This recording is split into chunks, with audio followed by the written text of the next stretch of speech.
Welcome to Playful Beginnings, a podcast about the magic of play therapy for therapists, students, and anyone interested. In our podcast, we'll explore the deeper understanding of play therapy and the skills we use when working with children. We hope to help you understand the why behind what we do and how it helps kids heal and grow. I'm Dr. Christy Opiola, a working play therapist and university professor in North Carolina. I'm Dr. Maggie Parker, a play therapist.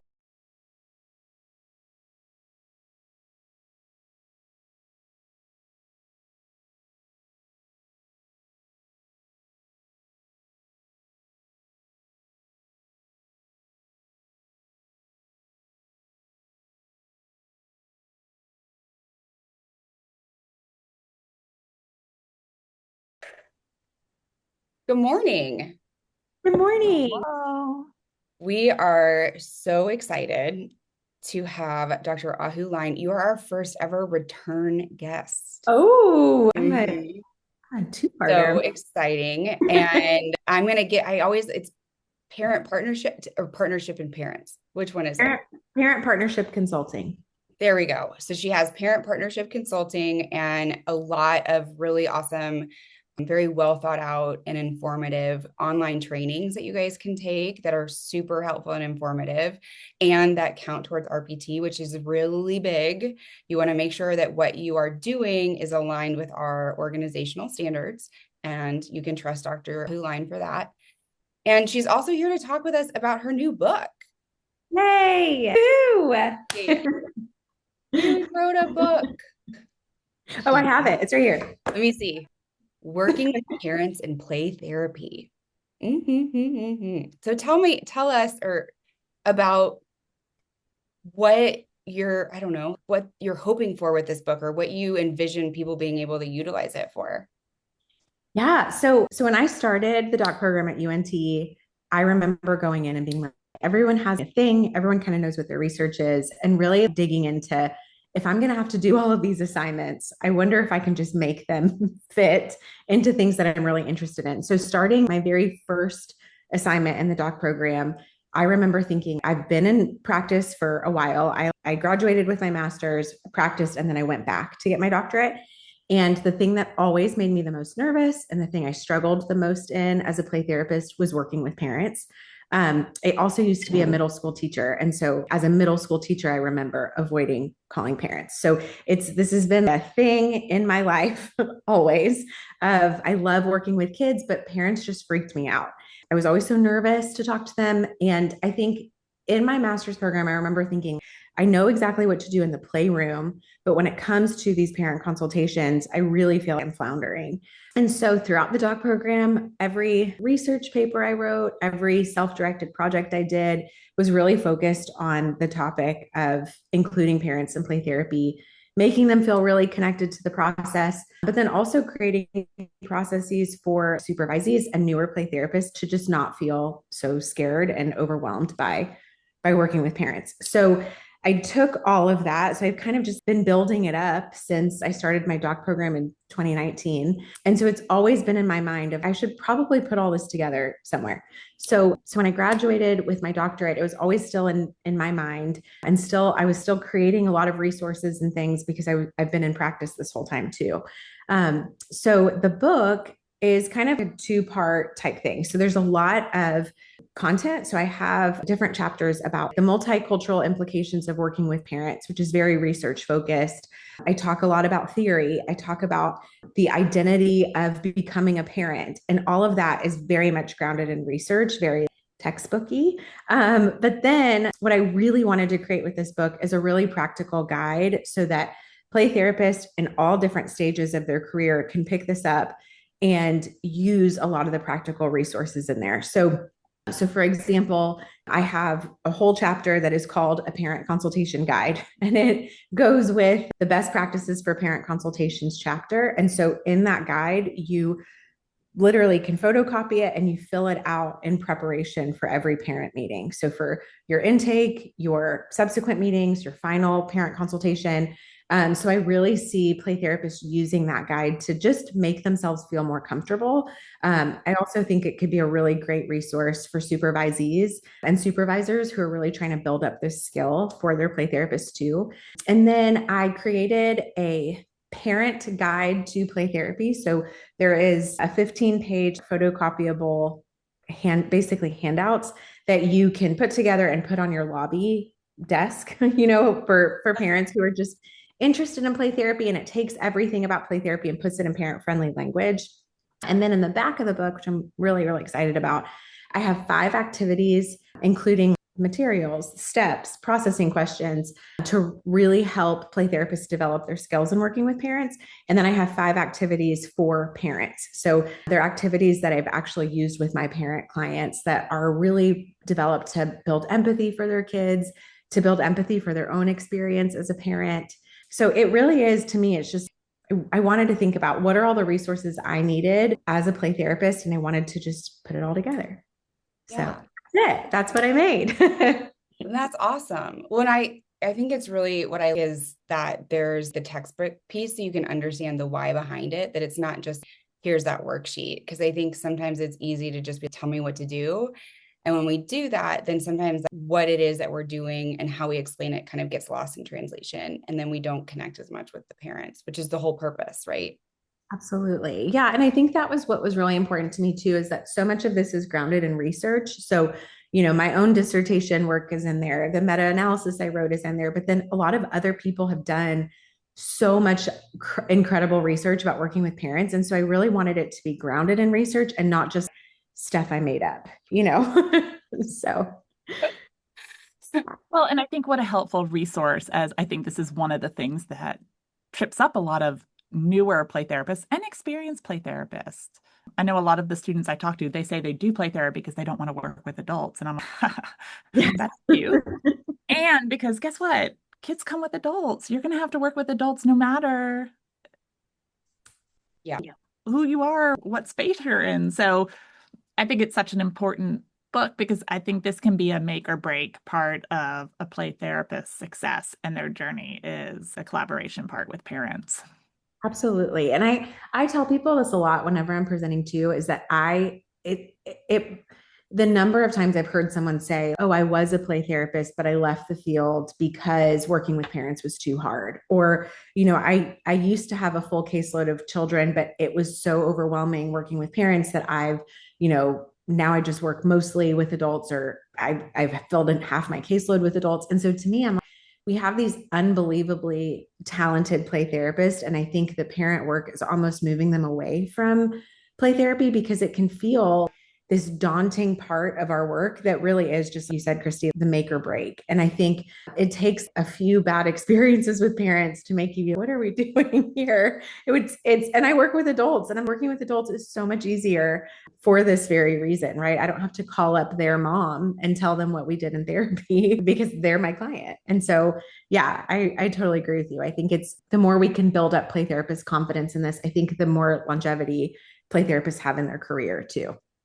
Well, and the other part for me is we have so much empathy for children and we forget to have the same empathy for adults. Mm-hmm. And to me, that's where, it's one of the things I love about your book. I haven't finished all of it. I've started some of the chapters. I'm also moving. So listeners, give me a little grace because I'm in the process of moving. And so some other priorities have taken, but I will get through it all. And it's going to become a regular requirement in courses that I teach, because I do think it's a critical part, in particular for play therapy courses.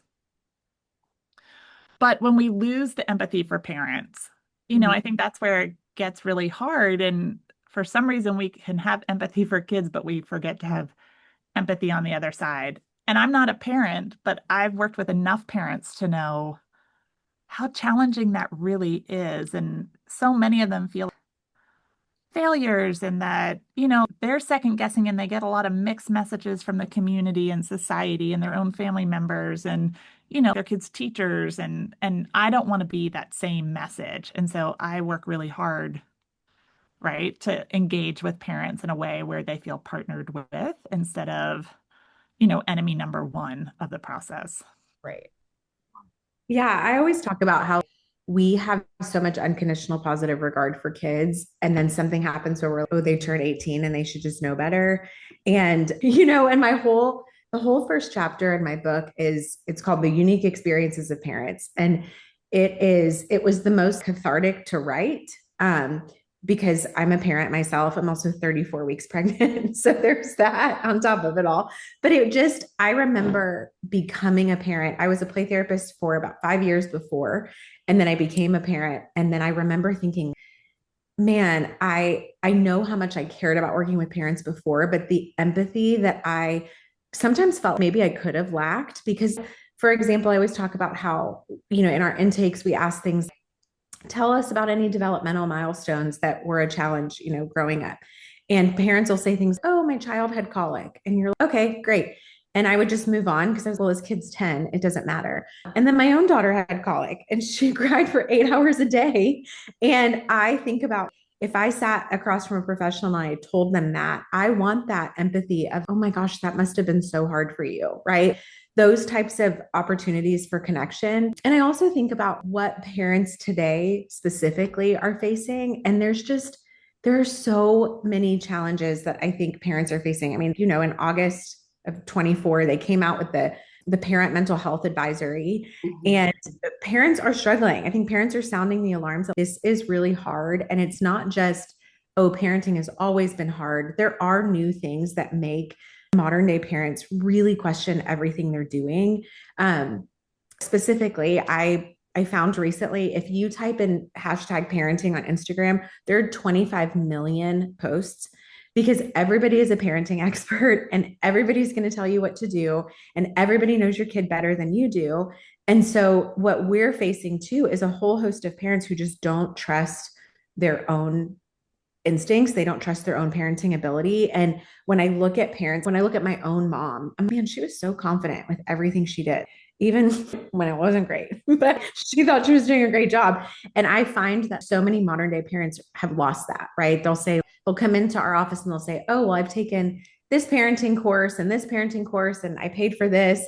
And you're like, yeah, but those people don't know your kid, So I think a lot of our work too is helping parents really start to trust themselves again. Because I think so many of us, and I say us because myself included, have lost that trust. Yeah. When we're mean to each other.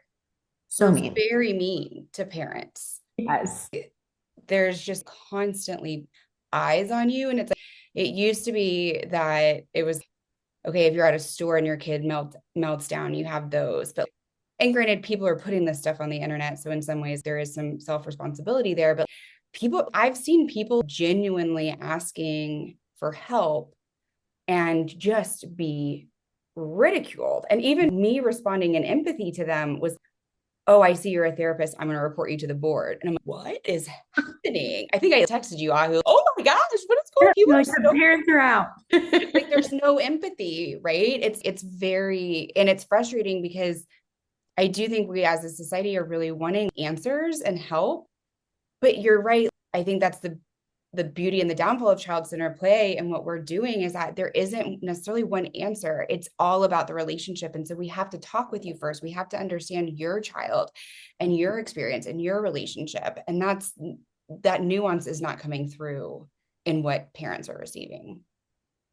Yeah, right. And I think I always talk about this too. Parenting is so public.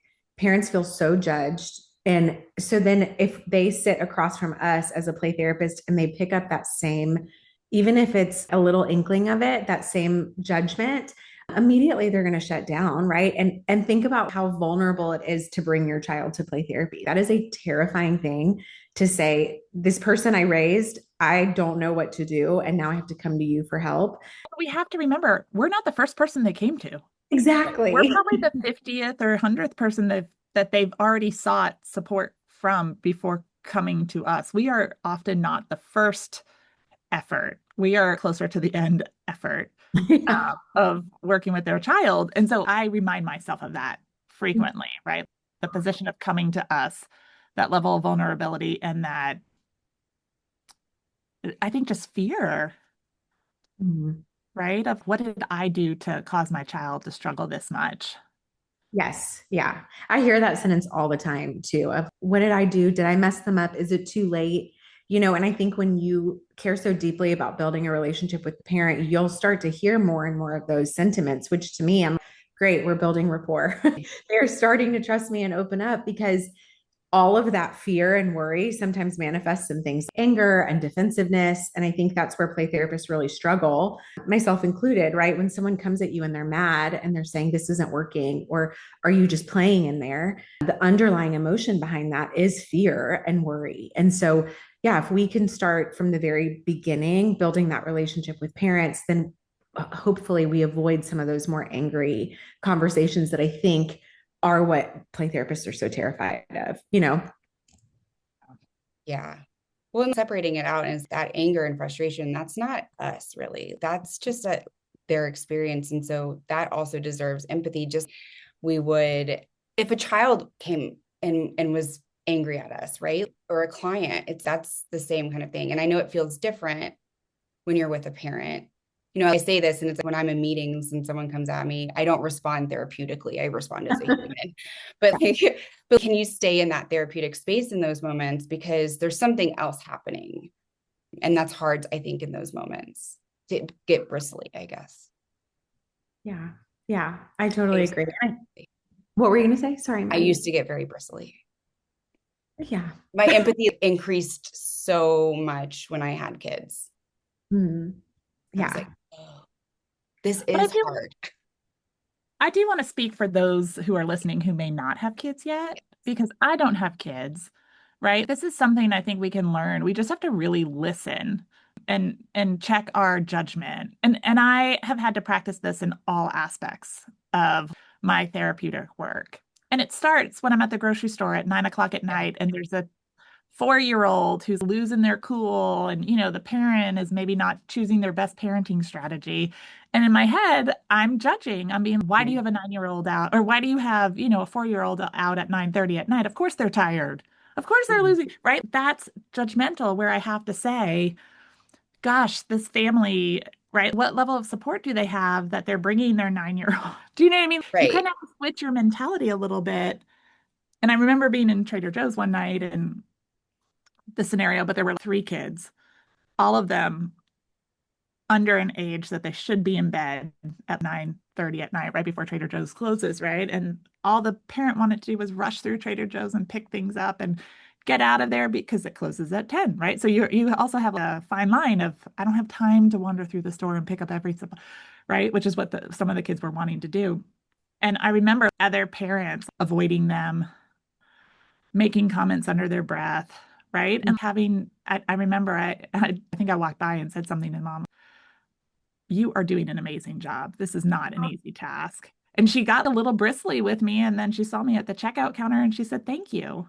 Because I think at the moment, you're always on guard as a parent because you're so used to being judged instead of people seeing that you're doing the best that you can. Yeah. What if this is a single parent that doesn't have other support and she just got off a double shift and she picked her kids up from the daycare, someone's house, to then now bring them home because she can't afford private, babysitters or whatever. We just have to go about this differently. But for those of us that don't have kids, right, we can still grow this empathy is what I want to say and share for the play therapist. But we may have to really do some self-reflection of, why do I feel biased about this? Where is this coming from?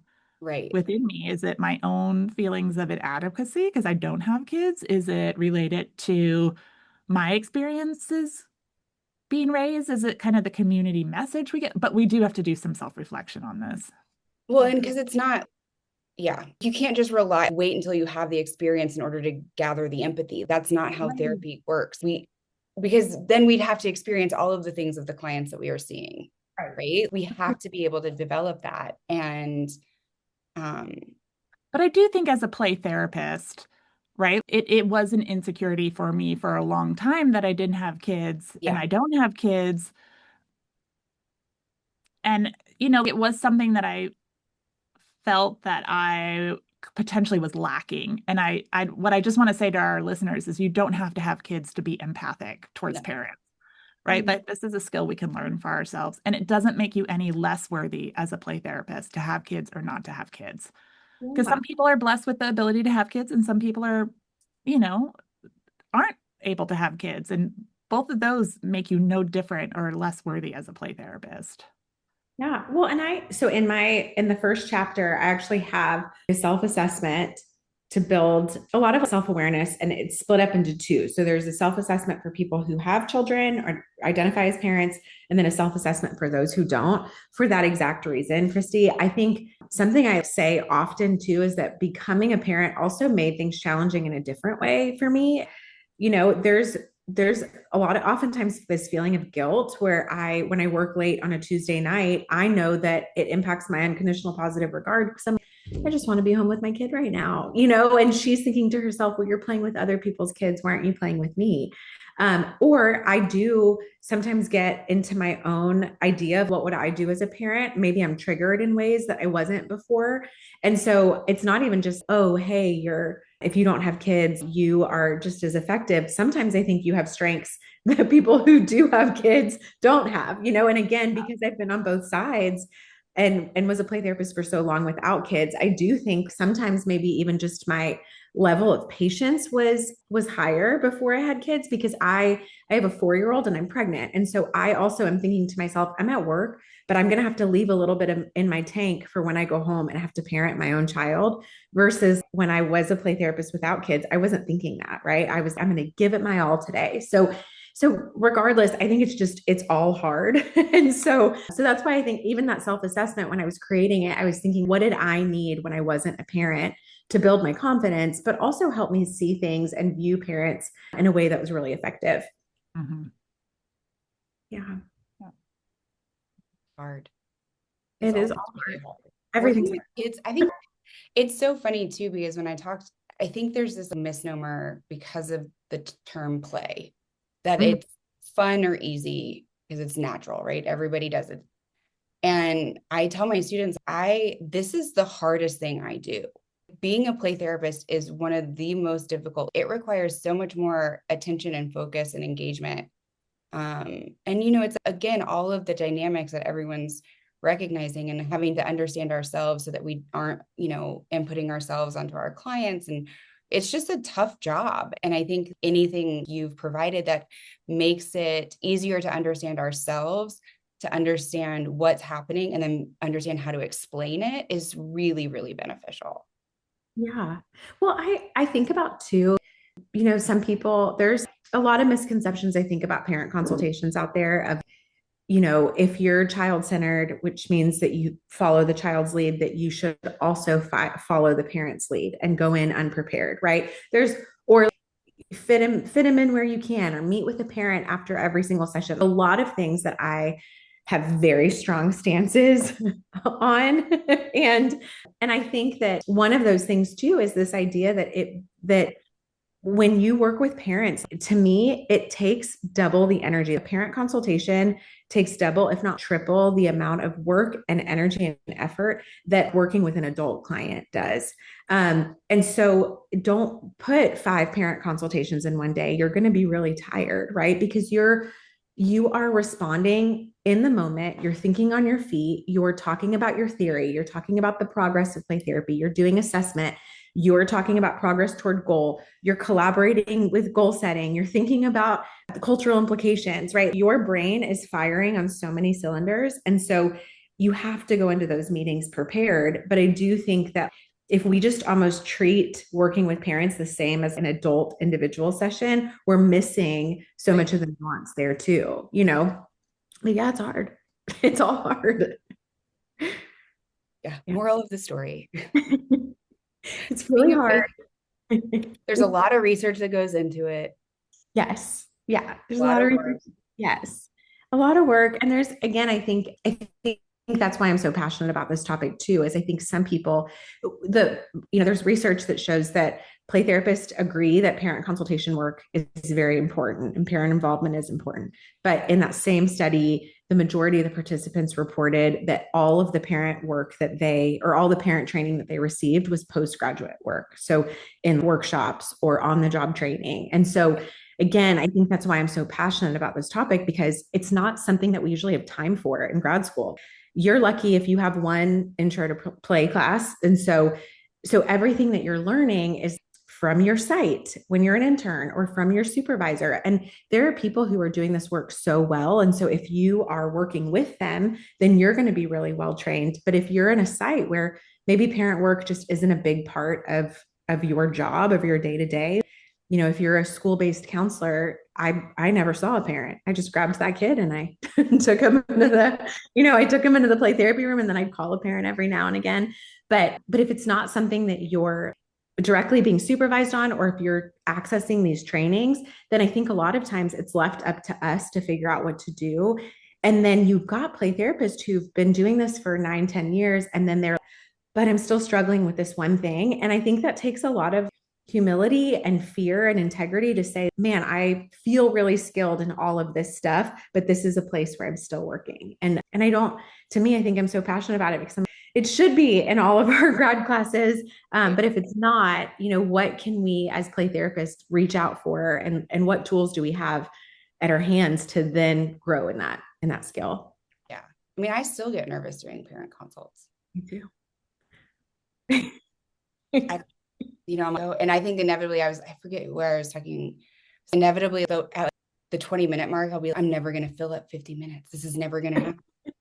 And then it always does, but it's the same, I have to self-talk myself. You say this every time, you know what you're supposed to be doing, but it's scary.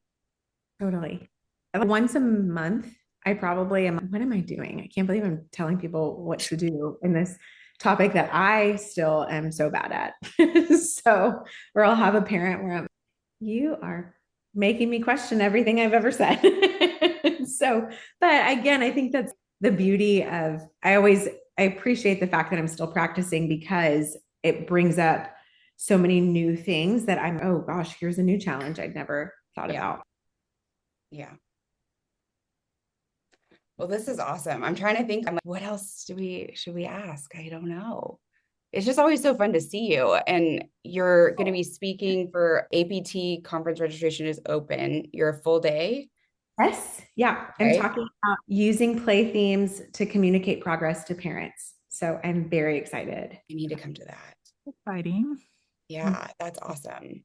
And then what's your website so people can get your trainings? Oh, thank you. So it's just my name. So it's ahouline.com.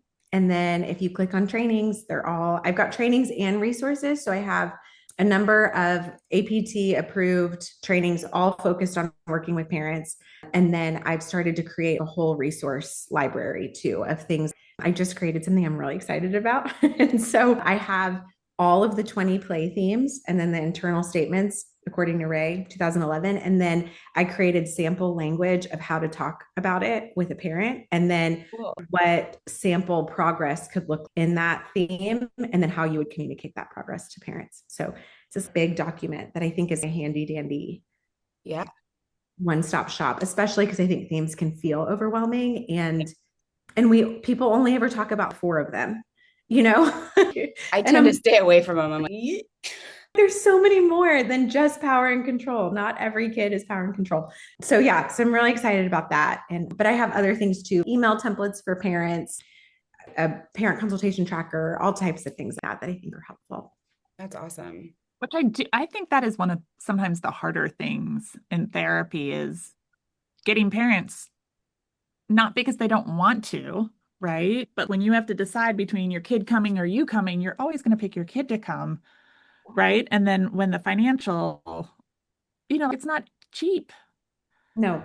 And insurance sometimes dictates how often you can meet with parents, even if that's not in the best interest of the therapeutic process. There's so many nuanced pieces to parent consultation. And so it is always a little bit of a tricky thing. And if they're not all on the same week, I can't always remember. If I'm going to be an honest play therapist here, when did we meet? All of the time. Right. So I think a tracking sheet is really helpful to keep everyone in line, on top of it, not in line. That sounded terrible. Right. But on top of what was going on, to make sure that you are engaging parents. Because I can't tell you how many clients that I see where someone will say, I've never met with the play therapist. Yeah. And I'm like, what? I had a lot of parents formally or informally, they're either. And I may have a few less formal than I wish to have, but hey, informally talking with parents, I feel pretty regularly. Yeah. Yeah. And the parent consultation tracker is free. But I'm making a new one in the next couple of weeks too for supervisors so that supervisors can also hold space for their supervisees of, hey, let's talk about all of your clients. When were these parent meetings? What's coming up for you that might make you avoid this parent, that type of thing. Because again, I think really strong supervision around this topic can just be so beneficial for counselors. And as a supervisor myself too, sometimes it's hard when you've got so many supervisees and then they all have so many clients. And then you're like, wait, have you talked to any of their parents yet? Or are you avoiding this one because they make you a little nervous? And that's okay. Yeah. Yeah. I find that supervisees talk more about parent consultation than sometimes they do the sessions. Really? They feel so anxious. What should I share with them? Oh, what are you thinking? Yeah. Yes. But you know what you're doing. You just have to put it into words. So yeah. So, but I really do. I just feel so strongly too, where the more resources we have, the more things that we have, the more language that we have too, how to talk about CCPT in a way that's effective. I think that's something that I know play therapists really struggle with, especially CCPT play therapists of, I know what I'm doing and I know what I'm doing is effective, but how do I put that into words that parents understand? And then how do I not cower when they say, hey, I need you to be a little more directive because this isn't working, right? How do you trust yourself so much and communicate it in such an effective way that parents are on board with you? I think that's such a hard skill, but such an effective one. Mm-hmm. Yeah. To be able to respond and stay aligned and attuned. And it is hard. And it's hard to, when you're training people you can't practice for every scenario, And so that's where it's so important that you really understand the theory and you really understand what it is that you're trying to communicate, I think. Yeah. Yeah. So I have one of the recorded trainings I already have is about using play themes and CCPT and communicating progress. And so, in there too, I talk about what are the stages of CCPT, get yourself grounded in this, because I do find in my own experience, when I tell parents, here's what I anticipate will happen, and we're at week 4, and this is where your child is, and here's where I expect them to be in a few weeks. I feel parents are so much more trusting of that than, I don't know. I mean, sometimes it works and I'm just following, sometimes that language with parents can be really hard. But even when you say, no, there's a process of CCPT, there is something we can anticipate will happen. And maybe it won't happen in 4 weeks, but we know that's where we're headed.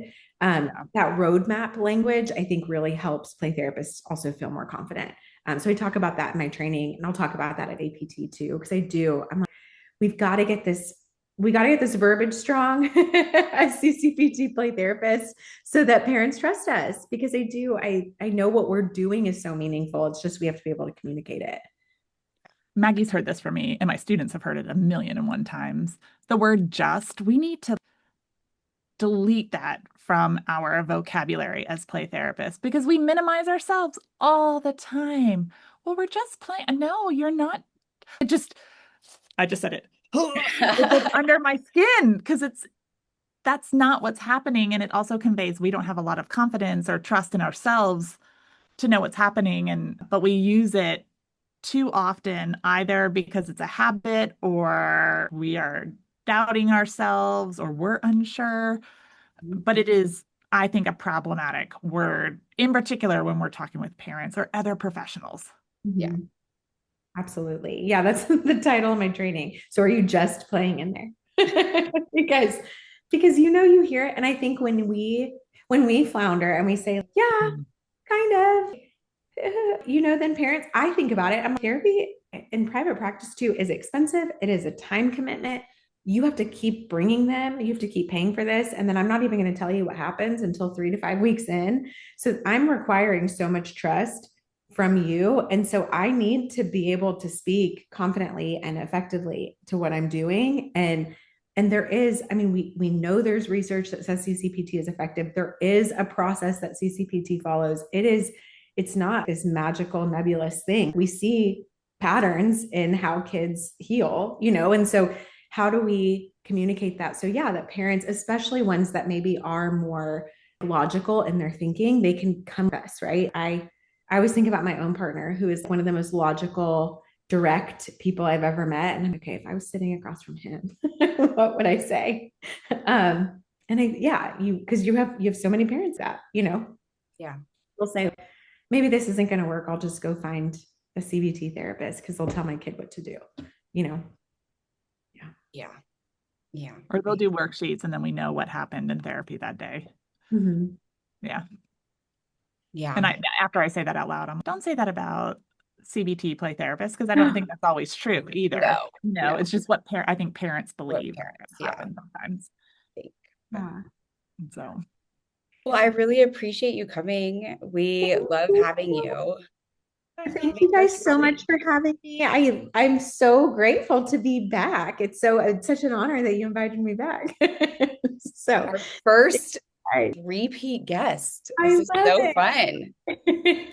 And I believe she was one of our first guests. You were. We're going to have to get SNL jackets, 5-timers club or something, if we're around long enough. I would love it. Thank you so much for having me. Sorry, Christy, I just cut you off. No. I was just going to say, thank you so much for sharing your passion of working with parents. It's going to make such a big impact in our field. Yeah.